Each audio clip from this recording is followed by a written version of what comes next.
Is it really worth divorcing me just over a house?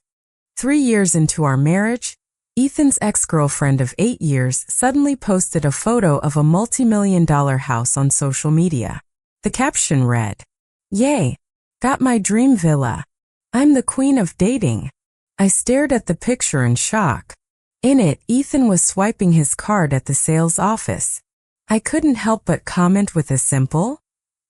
Moments later, my phone rang. Ethan was on the other end, furious. I was just fulfilling a promise I made to her when we were dating. "Why are you attacking her?" he snapped. "What? Are you so malicious that you'd force me to break my word like some dishonorable man?" That evening, his ex, Vivian, posted again, this time flaunting a renovation bill worth hundreds of thousands. I knew it was another gift from Ethan to make her happy. But by then I didn't care anymore. When Ethan came home that night, I was taking paroxetine medication for depression. Ever since Vivian appeared in our lives, our suffocating marriage had turned me from a healthy individual into someone diagnosed with moderate depression. Ethan walked over, snatched the medication from my hand, and tossed it into the trash. "Every time I come home, you're popping pills. Can you stop acting so pitiful in front of me?" He pulled out a withered bouquet of flowers and tossed it onto the table in front of me. "These are from Vivi. She told me how you upset her. She's generous. She said if you apologize, she'll let it go." I stared at the half-wilted flowers. Beneath the faint scent of blossoms, there was a putrid smell of rotting stems. 3 days ago, Vivian had posted a picture of this bouquet with the caption, "Yay! Flowers and a man. A perfect afternoon." The painful memories surged back like a tidal wave.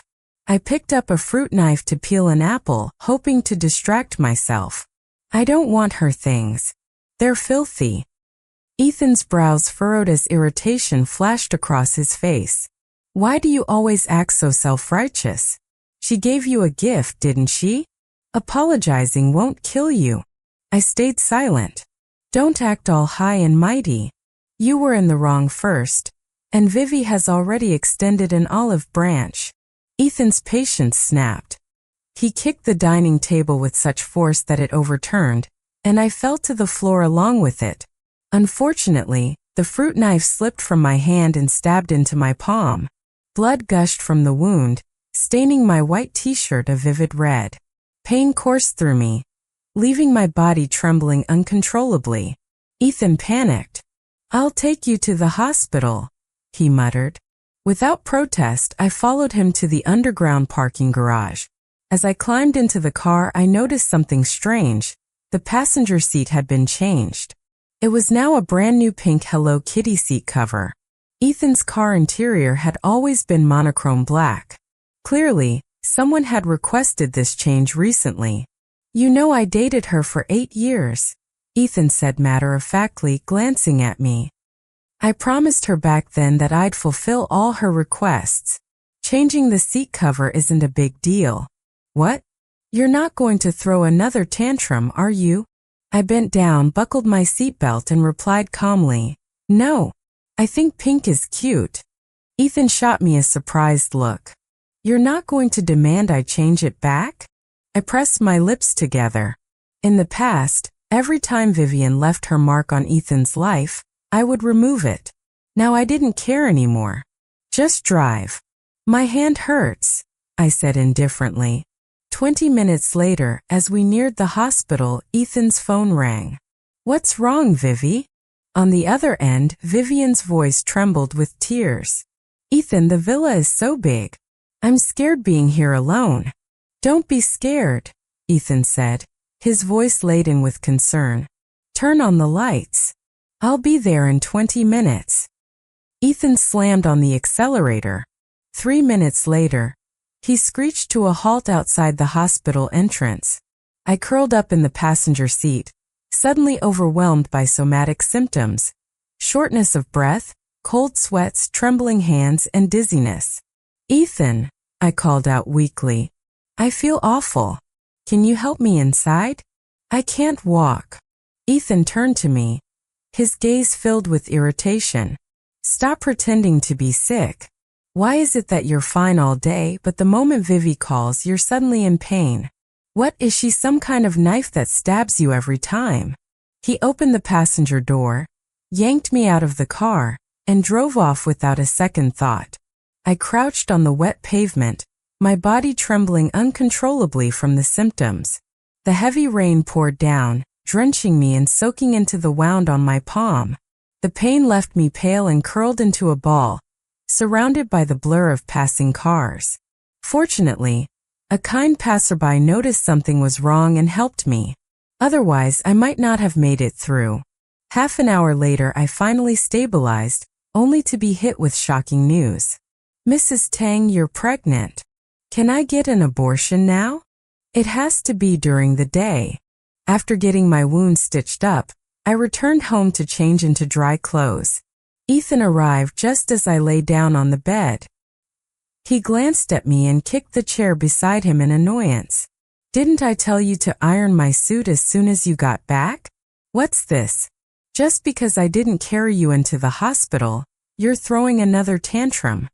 Are you serious? Can't you act like an adult for once? The motion of my left hand blow-drying my hair paused, and I let out a sarcastic laugh. Why didn't I iron his suit? I used to prep his suit every night, neatly ironed and hung, ready for the next day. But the moment he yanked me out of the car earlier, my body still recovering from the shock, I immediately set him to do not disturb in my mind. I blinked and came up with a casual excuse. My hand hurts. I couldn't use my phone to check your messages. Ethan glanced at my bandaged right hand, his dark eyes flickering with a strange emotion. He tossed a tube of ointment onto the table in front of me. For the bleeding. The doctor said this works well. I picked it up and glanced at it, curling my lips in disdain. Unbelievable. Expired ointment. Ethan's dissatisfied voice soon followed in my ears. Vivian's kind-hearted. She's nothing like you, so venomous and petty. She saw that you were hurt and went out of her way to buy this ointment for you. No need. Tell her she can use it herself. I tossed the ointment onto the table, and it slid, landing perfectly in the trash can.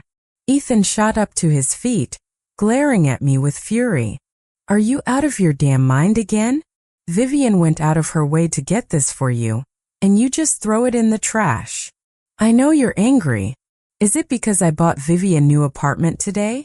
But it's my money, I earned it. I can spend it however I like. Don't give me that attitude. I haven't even confronted you yet. His scolding hit me like a storm, leaving my head spinning and my breath short. I'm not mad. Can you just give me a moment to breathe? Stop pretending to be sick. Ethan cut me off impatiently, smacking the back of my head hard. Your problem isn't depression. It's up here.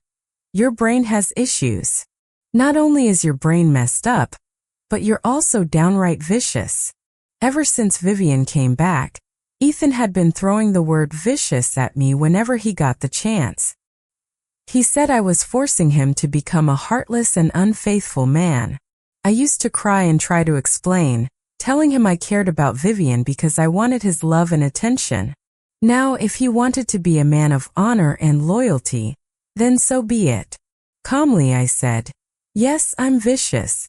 Now, can you leave and give me some space? Ethan froze for a moment. Then he turned and stormed out, slamming the bedroom door behind him. I lay on my side, playing soft music to soothe my emotions. But the depression hit again, and tears streamed down uncontrollably. From the living room, I could faintly hear Ethan's voice coaxing Vivian. His laughter was hearty, his tone tender to the core. I was on the verge of falling asleep when the bedroom door creaked open. Ethan slipped into bed, lifting the blanket and wrapping his arm around me from behind. It's Saturday. Time to fulfill our marital obligations. Ever since Vivian's reappearance, I had suspected there was something going on between them. To prove his innocence, Ethan had insisted on setting a fixed schedule.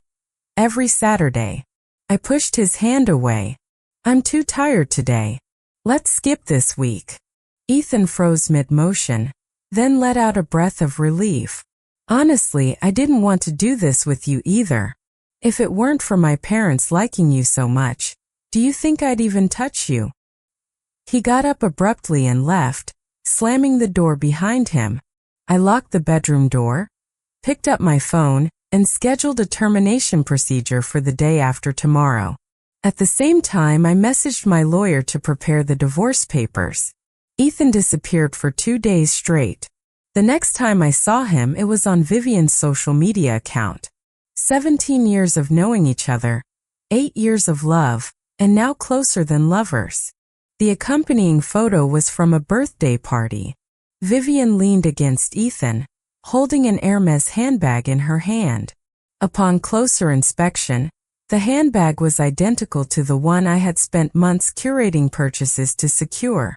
About half a month ago, Ethan had suddenly offered to pick it up from the store for me, but he never followed through. I smirked sarcastically and silently gave the post a like. Within seconds, Ethan called me. "Be downstairs in 30 minutes. I'm taking you to a party. Oh, and this is your reward for behaving well lately." I was about to refuse when Ethan hung up right away. Thinking about the divorce process, I rescheduled the procedure for the next day and took a cab home from the hospital. In the car, Ethan casually brought up celebrating Vivian's birthday. "Don't get upset. I promised her back when we were dating that I'd spend every birthday with her if she wanted me to. Actually, this is my private life. I don't even have to explain it to you." I nodded lightly. I'm not upset. It's your promise, you should keep it." Ethan turned to look at me sharply, his dark eyes once again flashing that strange emotion. When we arrived at the venue, I realized it was a celebration party for Charlie. Aboard a yacht, no less. Strangely enough, Vivian wasn't present tonight. Grace, the beautiful lady of the hour. "I couldn't have thrown this party without you." Charlie raised his champagne glass toward me in a toast. It was both flattery and truth. After all, I had once helped connect him with some important contacts, all for Ethan's sake. I poured myself a cup of tea. "Congratulations. I'm not feeling well lately, so I'll toast with tea instead." Charlie's smile remained steady. "I heard you're heading overseas in a few days to take over the international market. Congratulations." I gave a faint smile in response. Just then, Ethan walked over with a glass of wine in hand. His expression darkened as he stood behind me. "You're going abroad? Why didn't you tell me? Did you even ask for my permission?" His voice carried a sharp edge. I had no interest in arguing with him and made an excuse to head to the restroom. Ethan followed me out. "I've explained this to you before," he said in a low, tense voice. "The house situation.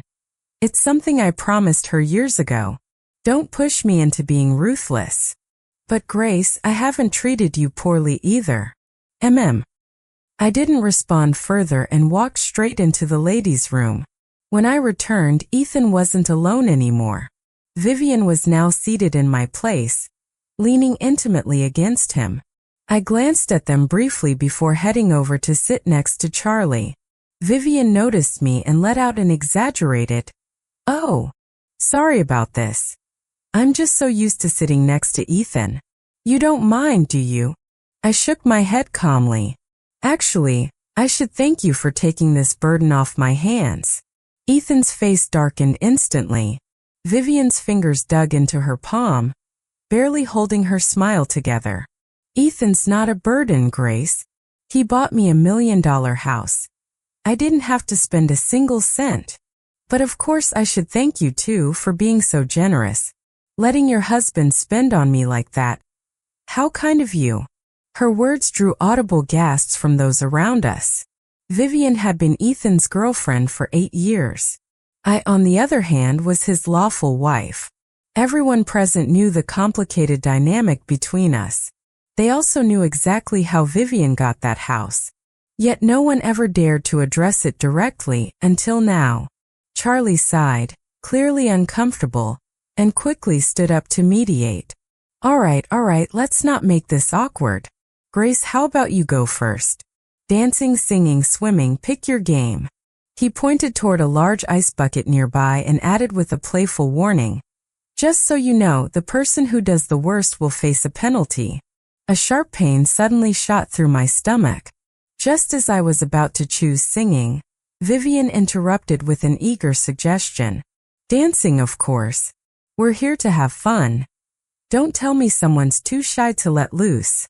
I'm not feeling well, I said, suppressing the pain in my abdomen. I'll sing or sit this round out. You all can go ahead. Ethan frowned, his gaze cold and piercing. What's that supposed to mean? Still throwing a tantrum? I went out of my way to invite you, to give you a chance to join in, and now you're acting like this. Vivian shot a meaningful glance at my stomach before flashing a bright smile. She immediately signaled the DJ to play an upbeat dance track. She danced an energetic routine, then walked over to me, extending a hand to pull me up. I said I'm not feeling well, I repeated, barely containing my frustration. You all can continue. I'll skip this round. Vivian glanced at Ethan, then laughed coquettishly and reached for me again. Annoyed, I pulled my hand back, accidentally shoving her in the process. She stumbled back a few steps, slipping and landing hard on the ground with a loud cry of pain. The entire yacht fell silent. Even the music stopped. Ethan's face was dark as a storm. He strode toward me in a few quick steps, his wine glass shattering against the floor as he threw it down. Grace, what is wrong with you? He demanded, his voice icy. Vivian was the one who danced first, and she even tried to bring you into it as a gesture of goodwill. And were you really so vicious as to push her?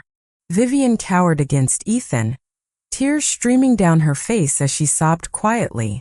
I stared at him coldly, a mocking smile curling my lips. Goodwill? Wasn't she forcing me? I told her I wasn't feeling well. She didn't hear it. What about you? Did you not hear me either? Vivian's sobs grew louder. Ethan tenderly wiped her tears, his gaze chillingly sharp as it turned back to me. Fine, he sneered. You don't want to cooperate? Then you'll take the punishment. With that, he grabbed my arm and yanked me off the sofa, throwing me harshly to the ground. As I hit the floor, a hot sensation surged through me. I struggled to get up, but Ethan pressed his foot down on me with force.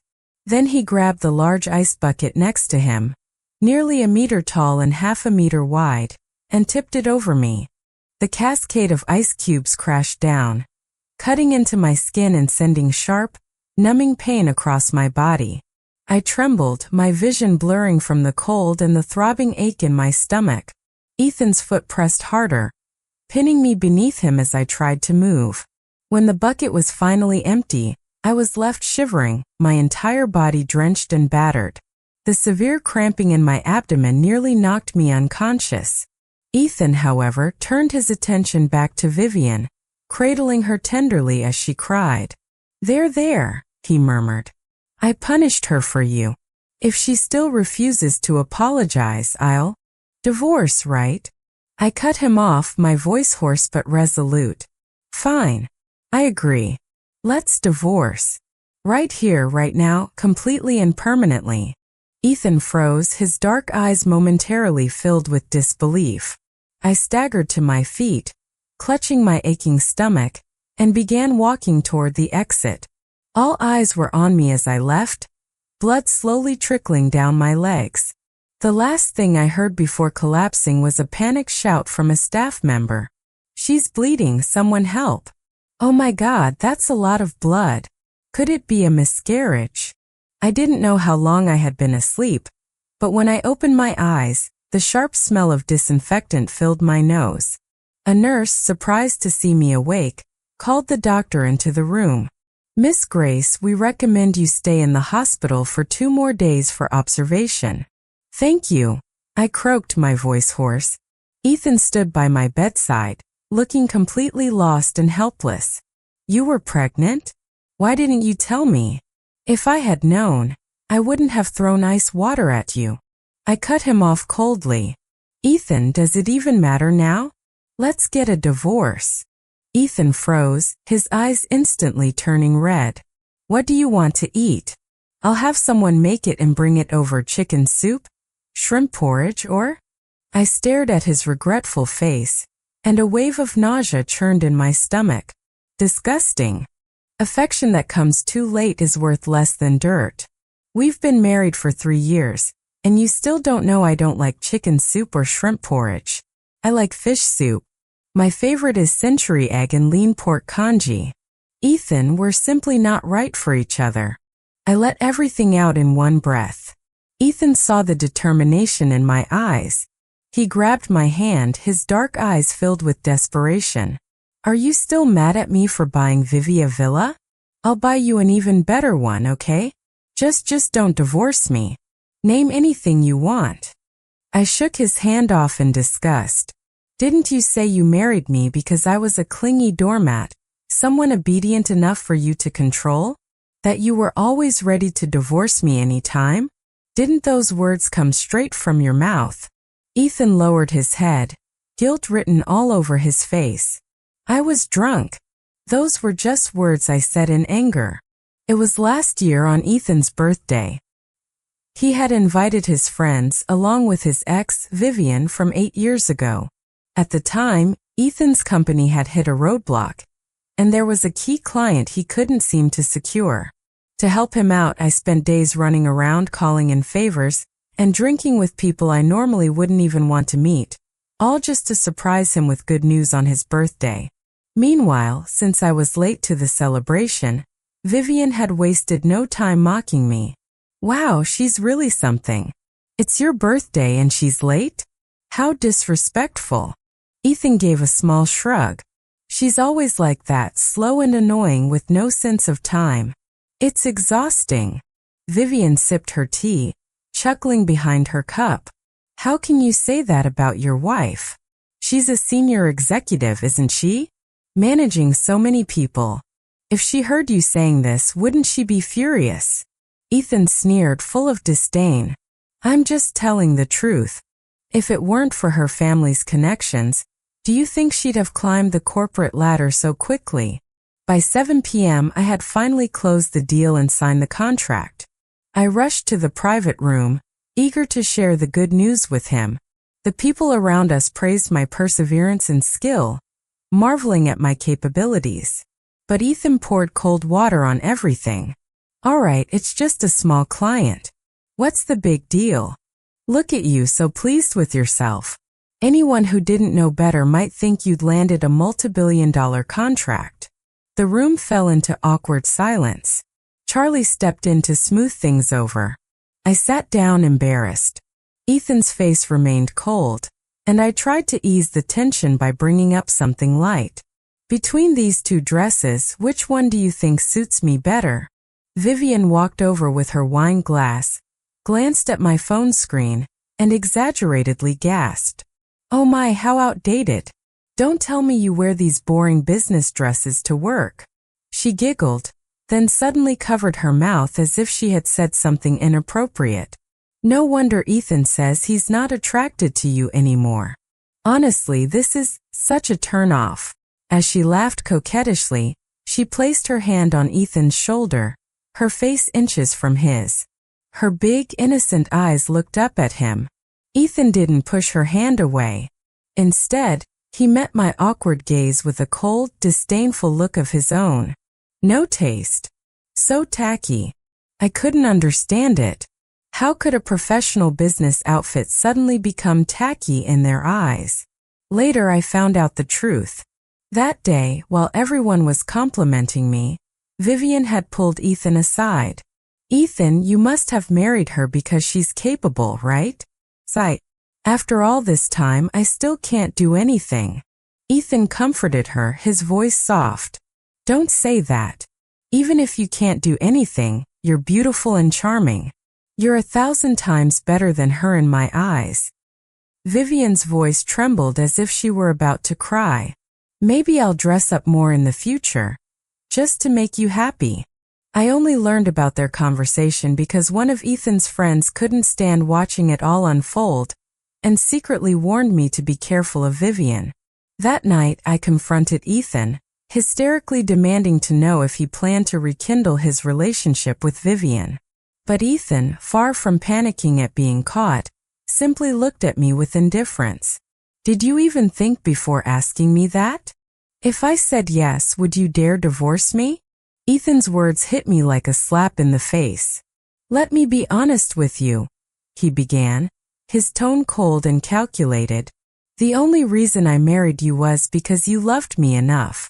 You were a backup option, sure, but among my backups, you were the one who worshipped me the most. He sneered, his words cutting like knives. You were like a loyal little puppy, always there when I called. Marrying someone like you was a strategic choice for my career. My mind went completely blank. Ethan, I managed to say, my voice trembling. All these years, have you never loved me, not even once? He scanned me from head to toe, his gaze dripping with disdain. Look at yourself, he said with a smirk. You've stopped making an effort. Always so focused on work, never dressing up or taking care of your appearance. Do you really think any man isn't a visual creature? If I told you I loved you now, would you even believe it? He leaned closer, delivering another blow. If Vivi and I walked down the street together, do you think anyone would believe you're my wife instead of her? He wasn't wrong. Over the past few years, I had neglected myself for the sake of my work. But did he ever stop to ask himself who stayed up with him late into the night, poring over documents after a full day at the office? Did he forget who forged connections and helped him close deals with clients he couldn't win over on his own? I poured my youth, my energy, and my heart into building the empire he now stood at the top of. And yet, here he was dismissing me because I no longer turned heads with my looks. I always thought love was reciprocal, that if I gave enough, he'd eventually see my worth. But in my blind devotion, I failed to see the truth about him. He was and always would be a self-serving man. No matter how much I gave, it would never be enough for someone who only loved himself. For 2 days I stayed in the hospital. Ethan came to visit, but I gave him nothing but cold indifference. When he refused to leave, sitting stubbornly by my side, it was Lily who finally stepped in and kicked him out. Are you really leaving the country for 3 years? Not coming back at all? Lily asked, her tone tinged with melancholy as she looked at me. I nodded, pulling out my phone to show her the offer letter. 3 years abroad to focus on my career. After that, I'll return and see what's next for me. I had it all planned out. Without love to distract me, this was the perfect time to throw myself into my work. Honestly, you should have left him ages ago, Lily said, her voice sharp with disapproval. But better late than never. She had never liked Ethan. Ethan's family was considered wealthy in Ichuan, but mine? My family's resources and influence far outstripped his. As Lily often pointed out, marrying him had been an act of marrying down. Back when we were discussing marriage, Ethan's parents were overjoyed and prepared to offer me a generous dowry, 3 million yuan and a prime apartment. But Ethan? He had other ideas. Behind my back, he convinced his parents to cut the dowry to just 1 million. 1 million is enough, he told them. Her family is rich. She doesn't care about this small change. If we give her too much, she'll just flaunt it to everyone and make me look incompetent. Honestly, if I weren't worried about her getting upset, I wouldn't have offered her a cent. His parents reluctantly agreed to his demands. I only found out about this years later, when he drunkenly let it slip. That night, his assistant had helped him stumble home. With one hand pointing at me, Ethan slurred his words, laughing. You never ask for anything. That's how I know you're head over heels for me, he said, his voice dripping with arrogance. 1 million in dowry, and your family turns around and gifts me a mansion. Talk about a win. I married a wife and turned a profit. I'm a genius. Now that the love was gone, Looking back on those moments filled me with nothing but disgust. "When's your flight?" Lily asked abruptly, pulling me back to the present. "In about 2 weeks," I replied absently. "But I'll head home first and spend some time with my parents." That afternoon, as I was preparing to check out of the hospital, Ethan arrived to pick me up. He handed me a bouquet of roses as I walked out of the ward. "I'll drive you home," he said, smiling as if nothing had happened. I didn't refuse. Free chauffeur, why not? But as I got into the car, my eyes landed on the pink Hello Kitty pillow on the passenger seat. I froze for a moment. Ethan noticed and immediately panicked. "I'll get rid of it tonight, I swear. Don't be mad, okay?" I looked straight ahead, my voice calm. "It's fine. It's cute. Leave it. Besides, if you remove it, how will you explain that to her?" He slammed on the brakes, staring at me in shock. I ignored him, pulling out my phone to book a flight to my parents' home for the next morning. When we arrived at the house, Ethan tried to win me over with a homemade cake. It was heart-shaped and hideous, but it was clear he had put effort into it. "Ta-da!" he declared, holding it out proudly. "You love desserts, so I learned how to bake just for you. Don't judge it by how it looks. It tastes amazing. I used the best cream and the freshest fruits." I stared at the cake, feeling a strange sense of déjà vu. Last year, during New Year's Eve, Charlie had organized a beach barbecue for everyone. I volunteered to prep all the meat, marinating and skewering everything at home before bringing it to the party. That night, everyone raved about my cooking. "Sis-in-law, you've got skills. Wow, Grace, you're both a corporate powerhouse and a kitchen goddess. Talk about perfection. She's setting the bar way too high for the rest of us women." I laughed and clinked glasses with everyone, basking in their compliments. But Ethan? He took one bite of the skewers I'd worked so hard on, then spat it out dramatically. "This is awful," he declared, tossing it aside. "Even a dog wouldn't eat this." I stood there, frozen and at a loss for how to respond. Charlie was the first to comfort me, while Ethan turned around and cheerfully suggested everyone head out for seafood. That evening I confronted Ethan, demanding to know why he acted that way. Ethan's face was full of impatience as he snapped at me. "You always have to steal the spotlight. Have you ever thought about how Vivian feels? You know full well she can't cook, yet you deliberately flaunted your cooking skills in front of her. You really enjoy competing with other women, don't you?" It was about Vivian again. My voice turned cold as I fought back. "So, because she's ordinary, I should dumb myself down just to spare her feelings?" Ethan shot me a sideways glance and said only one thing. "You're truly vicious." I picked up the fork on the table, scooped up a bite of cream, and in the same disdainful tone Ethan had used to insult me before, I spat it out and said, "This is disgusting. Even a dog wouldn't eat it if you gave it to one." Ethan froze for a moment, the hurt visible on his face. I ignored him, finished washing up, and went straight to the guest bedroom. The next morning after Ethan left for work, I packed my bags, left a divorce agreement on the table, and called a taxi to the airport. 3.5 hours later, I landed.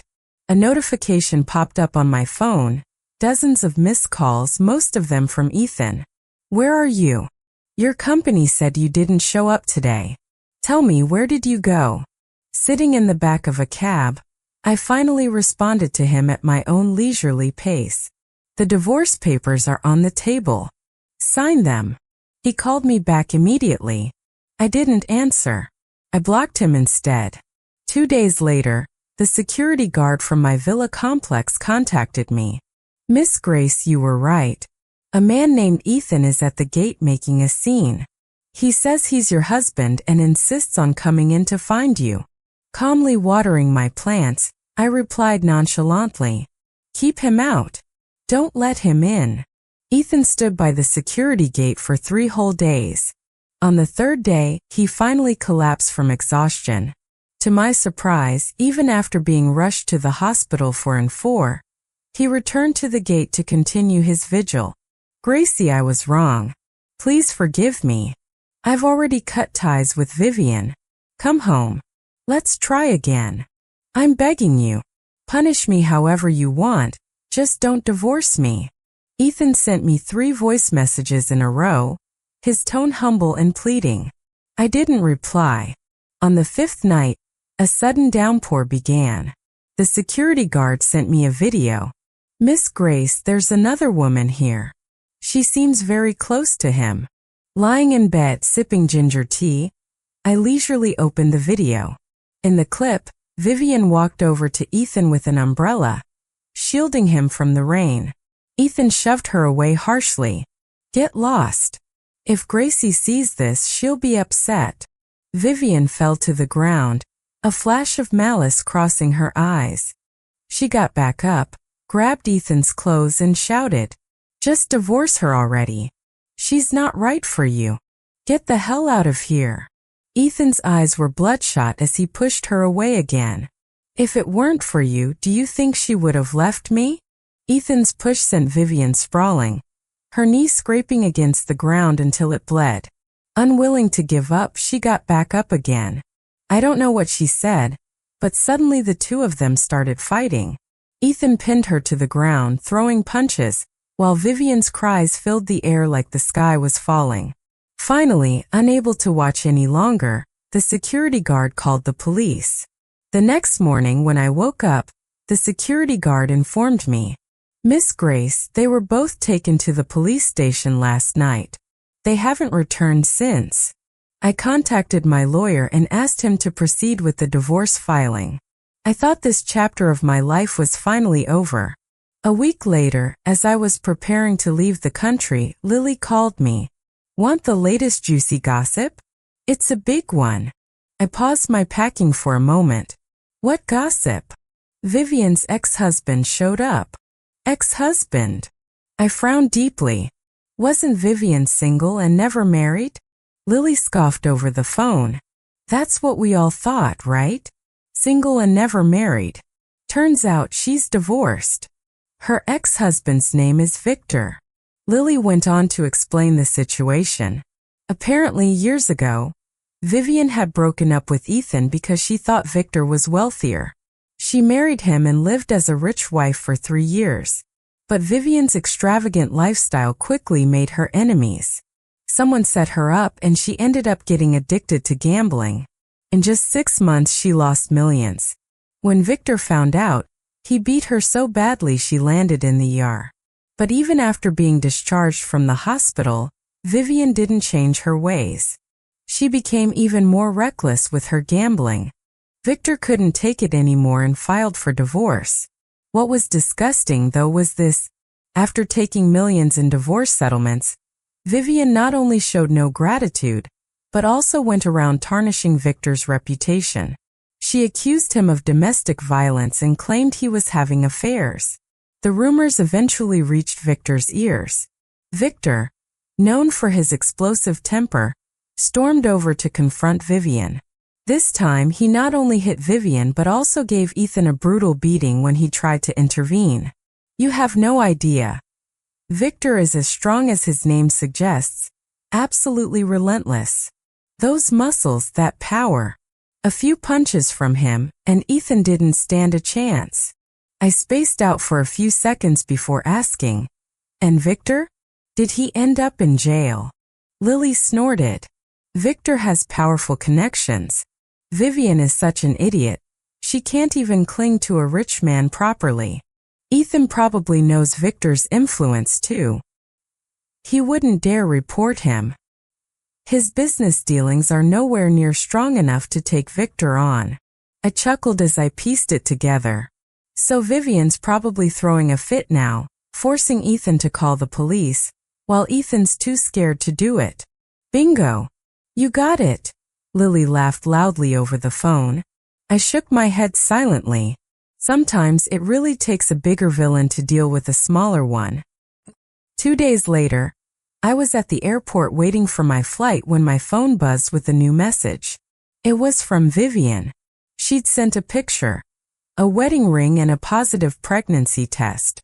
Running away abroad, are you? Look at me. I've got a husband, a baby on the way. In the end, I'm the one who gets the last laugh. You? Divorced, lost your baby, and got nothing in the end. You're worse than a stray dog, so pitiful. I smiled faintly and replied, do me a favor, have him sign the divorce papers quickly.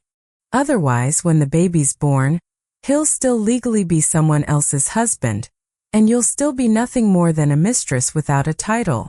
The moment I sent that message, my phone started vibrating incessantly. Vivian had exploded, spewing insults like venom. You bitch. You think you're so special just because you were born into a good family with good parents? Without them, you'd be nothing. I stole your man, your house. Doesn't that make you furious? I replied slowly, deliberately. Unlike you, I don't turn a winning hand into a losing one. I may not play perfectly, but at least I don't ruin it. Then I muted her messages. Half a year later, my lawyer called with unexpected news. There was finally a breakthrough in my divorce case. The moment I landed back in Ichiwan, Lily greeted me with a bombshell of an update. Gracie, big news, those two? They're paralyzed. Both of them. Talk about karma. It's divine punishment. Lily pulled up a news article from a local outlet and showed it to me. It turned out that in the 6 months since I'd left, Vivian had developed a gambling addiction. She'd lost 30 million yuan of Ethan's money at the tables. That alone wasn't the real problem. Without me around to manage critical matters and pull strings, Ethan's business had been in a steady decline. He was forced to swallow his pride and beg for deals wherever he could. But the social circles in this city are small. Everyone knew about Vivian's gambling habit. No one wanted to work with Ethan anymore, and his company was on the brink of collapse. Things came to a head when debt collectors started showing up at his door. That was when Ethan learned that Vivian had used their property deeds to secure illegal loans for gambling. He was driving when the call came. Gripping the steering wheel tightly, he turned to Vivian in the passenger seat and hissed, "You've been gambling again, haven't you?" Vivian shook her head frantically, terrified. No, I haven't. Debt collectors are at our door." Ethan growled, his hand tightening around her throat with each word. Baby, don't hit me. I'm pregnant. Your baby."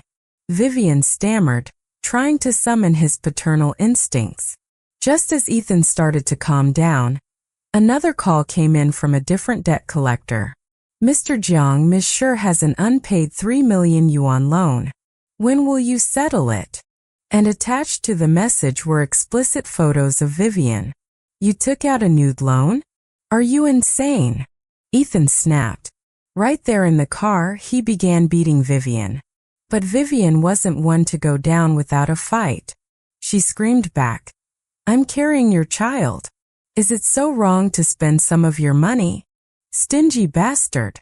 No wonder Grace divorced you. She shouldn't have mentioned me." The moment she did, Ethan's rage boiled over again. His hand flew to her neck, veins bulging in his temples. "It's all your fault. If it weren't for you, I'd still have a good wife. She was pregnant too. You were the one who egged me on to dump that ice bucket on her." Ethan grabbed her hair and slammed her head against the car window. "Ha! Without me, you two wouldn't have lasted anyway." Vivian spat through her struggle. In the chaos, Vivian scrambled over to the driver's seat. Somehow, she stepped on the accelerator. The parked car jerked forward, straight into the path of an oncoming truck. The truck couldn't stop in time. It collided with their car, crushing both their legs. They were paralyzed on the spot. I finished reading the news and shook my head. For now, I only cared about one thing. Can I finalize the divorce now? My lawyer nodded. Absolutely. It's a sure thing. 2 weeks later, I held the divorce decree in my hands. Outside the courthouse, Lily was waiting for me. "Congratulations," she said with a grin. "Here's to your new beginning." I smiled, stepping forward to hug her. "Yes, Today marked the start of my new life.